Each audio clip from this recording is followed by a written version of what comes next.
What's that North Star and guiding vision for Trapped Fruits? And what does the future hold? In this Service Please snack, P talks about wanting to land that hero product and referencing some companies that do this extremely well.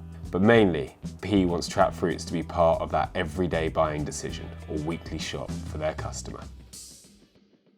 From what we've been speaking about, it's very obvious that there's a little bit more foundational understanding of where Trapped Fruits is now as a business and where you want to take it. So it'd be intriguing to know, like, what do you think the future holds for you, or what would you like the future to be holding for you? Yeah, great question. I think what I'd like for the future to hold is to have product in shops. You know, I think that's like that's the North Star. That's kind of like the end goal, to have, like, you know, our own juice. You know, like when you look at someone like Press or Innocent, but I would say we're more I'd say Innocent because they're like, you know, the language and everything, they're quite fun and everything like that. But I think Press, you know, they're really doing really well, and they're like, you know, they're doing cold pressed juices rather than smoothies. So I'd say we're more like Press, but in terms of how we show up, we're probably more like Innocent. But yeah, those kind of that's kind of the long term goal. Because that's an element you've not really touched on it, that when you have gone to festivals or other activations, markets and things like that, and also the catering, you do amazing fresh pressed juices and stuff like that. And is that one of the big things in which people really... Yeah, that's a big pull. Is that your hero product, do you think? Yes, that's definitely the hero product, especially when we're out in the field. So when we're out at the markets, when we're out at the festivals, when we go to do cater shoots, the juices, people like the juice, you know? Especially when we're in the markets and things like that. We're like, oh, okay, cool. And again, you know, when I was saying about at the top of the conversation where it's like, oh, you can instantly see the joy that someone gets from something, you know, we would always test. Is like, okay, right, we'll do strawberry lemonade this week, we'll do this, and we could see what works and what doesn't work, you know? Okay, people like mango pineapple, okay, we need to keep doing that. You know, people like mango and ginger, okay, you can see, okay, through the Izettle, okay, that one done the most, so, okay, let's keep that one. Okay, this one, no, nobody liked this one, drop that. Yeah, and then go from there, you know. So the data gives you the answer that you need sometimes, you know.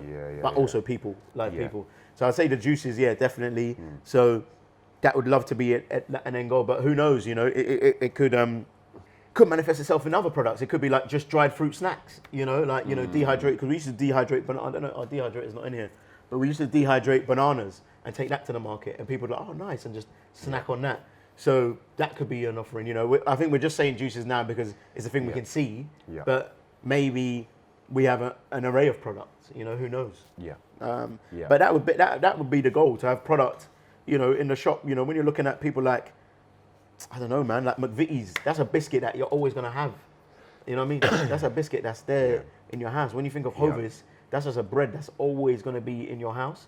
So, okay, so one of the things when I started Trapped Fruits is that I said that I wanted it to be part of people's everyday buying decision, you know. So when you do your weekly shop, it's just part of it. It's just part and parcel. We just show up, which we're in your house, like it's just normal. So that still remains, but it could be through the juice, or it could be through, you know, the little dried snacks or whatever. So that's the goal. And I think as well, a lot of people, especially when you're extremely passionate about something and you believe in it, you're like, right, you've even alluded to it, it's like a bit of this, a bit of that. But you started with your single product, which is your fruit. And I think that built traction. And then what you can do is you can then iterate from that. So then you can release another thing that you're like, right, okay, that really catches on. And like you said, it might go that you go to actually a juice subscription service. And it's like you have like different things, and it's like people get their big bottle and that comes, or maybe you do the smaller bottles. Like you have subscription juice cleanses, which people pay hundreds of pounds for a juice cleanse. Exactly, Josh, you got it. You've got it. And it's like all of those kind of things. And if you become an educator and you've got great blog posts about like ginger and this does this and these are the proven things, people are like, right, okay, these people know what they're talking about. I'm going to buy a 5-day juice cleanse with Trapped Fruits, and you're like onto that kind of thing and things like that. But you've got to take people on that journey. That's it. And if you can show people that they've got an incredible product, you're using the best mangoes, the best grapes, the best cherries, the best this, you're introducing them, then they feel more confident to go that next step with you. Yeah, exactly. And that's what I was kind of alluding to about, like, you know, people buying into the brand and trusting the brand and that brand loyalty. And that's what I was trying to get to with Apple, because it's like, we're in now. They've got us. We've got that brand loyalty is there. You know, we'll buy the phone, we'll buy the watch. You know, a phone is $1,000 now. What the hell? Like, what the actual hell? How can a mobile phone be £1,000? How? But we bought it. Do you know what I mean? It's insane. Yeah. It's absolutely insane. But we bought it, you know, and we know that Google's got a better phone than them. We know that Samsung used to do all of their hardware in the Apple phone, but it's just the way Apple communicated to us and the branding, you know? Do you know what I'm saying? Only up until what? I think, 4 years ago, Samsung stopped making their hardware, you know, when they had the massive lawsuit. So it's like, mate, you know, so yeah, I definitely see the power in that, in that. And you've hit the nail on the head. It's like, it can evolve into something else, but you've got to kind of, have that single product and take people on that journey. Yeah. You know, you don't want to have too much of a leap where it's like, what? Yeah. Exactly. So it really sounds that for you, it's getting the website onto a more e-commerce platform, Yep. being able to use the community in which you've got, Yep. and then being able to iterate the product and find out what it is exactly what they want. But you've got a great setup. You've got the kitchen here to be able to do it. You're going out and doing all of your markets and all of those kind of things. You've got the catering. So it seems like you're very, very active, and these things are just going to fall into place. Yeah, it's just time and work, really. Do you know what I mean? It's just time and work. These things take a bit of time, and you know, we just kind of got to just take put one foot in front of the other. That's it. Just keep moving, you know. Right. Keep moving, not try and rush it or anything like that. Yeah. I hope you enjoyed that snack from the full episode with Pia Santi of Trap Fruits.